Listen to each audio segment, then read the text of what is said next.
नमस्कार मित्रों, जलियांवाला बाग यह वह भारतीय इतिहास का काला दिन था जो सब कुछ उलट पलट कर रख दिया था। जलियांवाला बाग पर जब हजारों की भीड़ एक शांतिपूर्ण सभा के लिए इकट्ठी हुई थी, तब उन पर जनरल डायर ने गोलियां चलवा दी थी, जिसमें हजारों निहत्थे मासूम बच्चे और बुजुर्गों को मौत के नींद सुला दिया गया था। साल 1919 में पूरे देश में अंग्रेजों का राज था और कोई भी सुनवाई नहीं हुई थी।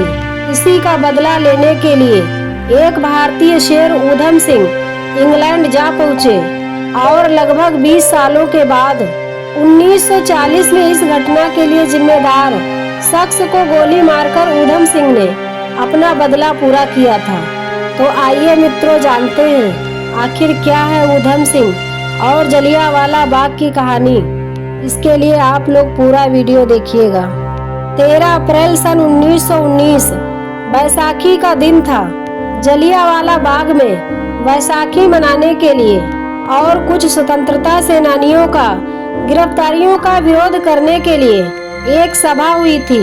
ये सभा पूरी तरह से शांतिपूर्ण थी, लेकिन उसी समय ब्रिटिश सरकार के आदेश के तहत सभी सभाओं पर बैन लगा दिया गया था, जिसकी वजह से वहां पर सेना पहुंच गई थी।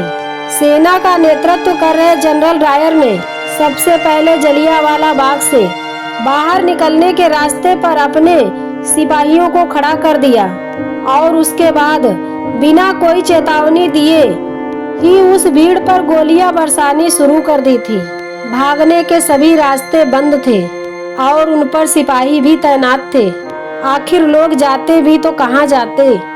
कुछ लोगों ने अपनी जान बचाने के लिए कुएं में भी छलांग लगा दी थी, लेकिन अंग्रेजी हुकूमत तो बर्बरता पर उतर आई थी और वो उन लोगों को भी नहीं बख्शा था। उन लोगों पर मरी हुई लाशों को फेंक दिया था, जिससे कुएं में दम घुटने से उनकी भी मौत हो जाए। इस घटना में 1500 से ज्यादा लोगों की मौत हो गई थी और 1200 से ज्यादा लोग घायल हुए थे। जिंदा बचने वालों में से एक अनाथ लड़का भी था। वो लड़का जो ब्रिटिश हुकूमतों के घर में घुसकर बदला लेने वाला था।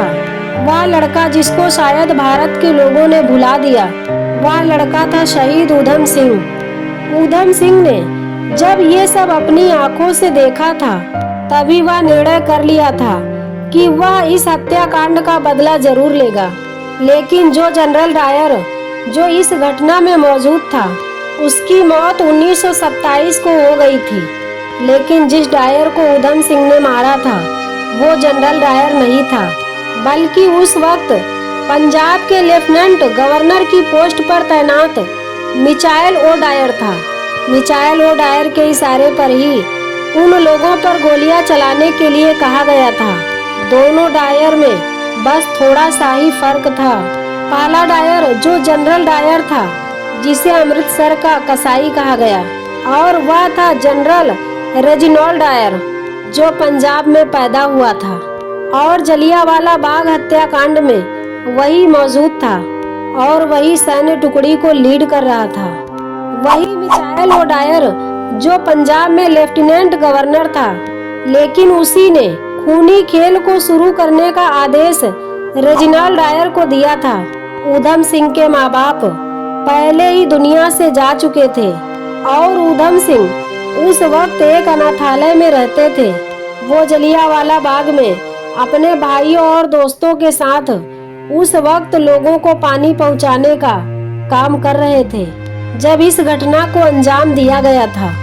कहा जाता है हमारे देश के एक और अमर शहीद आजम भगत सिंह को भी अंग्रेजी हुकूमत के खिलाफ बगावत की जंग में उतारने वाली घटना ये जलियांवाला बाग ही थी। इस घटना के बाद भगत सिंह भी यहाँ पर पहुँचे थे और वो यहाँ से मिट्टी उठाकर अपने घर ले गए थे और ऊधम सिंह भी भगत सिंह से काफी ज्यादा प्रेरित थे। इस घटना के कुछ दिन बाद ही ऊधम सिंह ने अनाथालय छोड़ दिया था। वो कुछ दिन अमेरिका में रहे, लेकिन जब उन्हें वहाँ बब्बर अकालियों का अंग्रेजों के खिलाफ चल रहे संग्राम के बारे में पता चला, तो वो वहाँ से लौटकर भारत आ गए। इसी वक्त वो एक पिस्तौल वहाँ से लाए थे, जिसके लिए पकड़े जाने पर उन्हें कुछ दिन तक जेल में ही रहना पड़ा था। लेकिन ऊधम सिंह का मकसद हमेशा से ही साफ था, बदला। 1940 आते आते डायर रिटायर हो चुके थे और वो भारत छोड़कर वापस इंग्लैंड चले गए थे। ऊधम सिंह भी इस हत्याकांड का बदला लेने के लिए इंग्लैंड चल दिए, लेकिन रास्ता इतना आसान नहीं था और डायर तक पहुंचना भी इतना आसान नहीं था। इसीलिए ऊधम सिंह को काफी लंबे समय तक इंतजार करना पड़ा और वह काफी वक्त तक वहां रहे थे। एक दिन उन्हें खबर मिली कि एयर ईस्ट इंडिया एसोसिएशन द्वारा आयोजित एक मीटिंग में भाषण देने के लिए डायर वहां पहुंचने वाले हैं और यहां पर ब्रिटिश के अंतर कई और लोग भी यहां पर आने वाले हैं। इसलिए 13 मार्च 1940 को ऊधम सिंह अच्छे से एक अंग्रेजी की तरह कपड़े पहने हुए वे वहां तक पहुंच गए थे जहां पर वह मीटिंग होने वाली थी। वहां पर जाने से पहले उन्होंने अपनी रिवॉल्वर एक किताब के अंदर छुपा ली थी और वह इसे अंदर ले जाने में कामयाब रहे।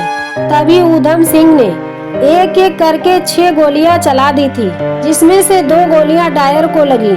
उसमें से एक गोली दिल के आर पार हो गई थी, जिसकी वजह से उसकी मौत वहीं पर हो गई थी। और इस गोली कांड में कई और ब्रिटिशकारियों और राजनेताओं को भी चोटें आई थी। और इसके बाद भीड़ की नजर गर्व से फूले ऊधम सिंह पर पड़ी। ऊधम सिंह भगत सिंह को न अपना हीरो बल्कि वो गुरु मानते थे, जिसकी वजह से वो मौकाए वारदात से भागे नहीं थे, बल्कि वहीं पर उन्होंने अपनी गिरफ्तारी भी दे दी थी। गिरफ्तार होने के बाद उन पर मुकदमा चला, क्योंकि अब दुनिया भर में ऊधम सिंह का नाम पहुंच गया था। इसलिए ऊधम सिंह की तरफ से केस लड़ने के लिए वीके कृष्णा मेनन आगे आए। वीके कृष्णा मेनन बाद में आजाद भारत के यूएन एम्बेसडर भी रहे और बाद में जवाहरलाल नेहरू के कैबिनेट रक्षा मंत्री भी थे। हालांकि उस वक्त जवाहरलाल नेहरू और महात्मा गांधी ने इस घटना को गलत ठहराते हुए ऊधम सिंह की निंदा करते हुए कहा था।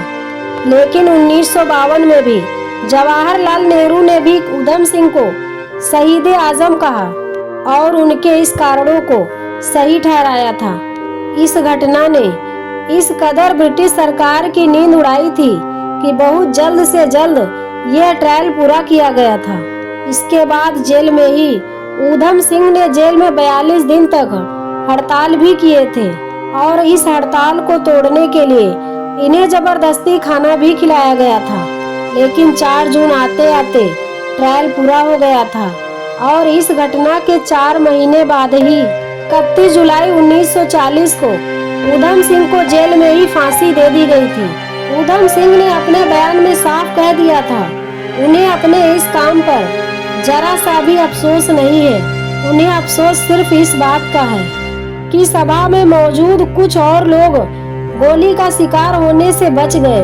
ऊधम सिंह ने कहा था कि बचपन में ही उनके माता पिता का देहांत हो गया था, तब वो और किसके लिए जीते। ऊधम सिंह ने इस पूरे ट्रायल को ऊधम सिंह से नहीं बल्कि राम मोहम्मद सिंह आजाद होकर लड़ा।